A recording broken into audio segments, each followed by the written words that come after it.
இயேசு கிறிஸ்துவின் நாமத்தினாலே என்னுடைய அன்பின் வாழ்த்துக்கள். இன்றைக்கான தேவ வார்த்தை என்னன்னு நீங்க கேட்டீங்கன்னாக்கா, எபிரேயர் 13ஆம் அதிகாரம் 6வது வசனத்துல, ஆதினாலே நாம் தைரியம் கொண்டு கர்த்தர் எனக்கு சகாயர், நான் பயப்படேன், மனுஷர் எனக்கு என்ன செய்வான் என்று சொல்லலாமேட்டு வசனம் இருக்குங்க.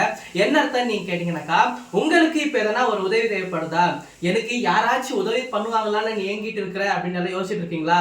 கர்த்தர் உங்களுக்கு உதவி செய்ய போற நேரங்க இது. நீங்க யோசிச்சுட்டு இருக்கீங்க, எல்லாருக்கும் அவங்களுடைய வாழ்க்கையில அவங்க ரிலேட்டிவ்ஸோ அவங்க ஃப்ரெண்ட்ஸோ அவங்க யாரோ ஒருத்தர் ஹெல்ப் பண்ணிடுறாங்கோ, ஆனா எனக்கு ஹெல்ப் பண்றதுக்கு யாருமே இல்லையே, நான் யாருக்கிட்ட போட்டோம் அப்படின்ட்டு யோசிச்சுட்டு இருக்கீங்களா?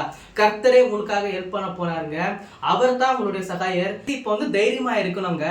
ஏன்னா கர்த்தர் உங்களுக்கு ஹெல்ப் பண்ண போறாரு. உங்களுடைய வாழ்க்கையில நீங்க என்ன மாதிரி பிரச்சனையை நீங்க ஃபேஸ் பண்ணியிருந்தாலும் சரி, கர்த்தர் உங்களுக்கு ஹெல்ப் பண்ண போறாரு. அவர் தான் உங்களுக்கு சகாயருங்க. இந்த வார்த்தை எனக்கான வார்த்தை நம்புறவங்க, ஏசப்பா எனக்கு ரொம்ப பிடிக்கும்னு சொல்றவங்க நம்ம சேனலை சப்ஸ்கிரைப் பண்ணிக்கோங்க. தேங்க்யூ ஸோ மச் ஃபார் வாட்சிங். God plus.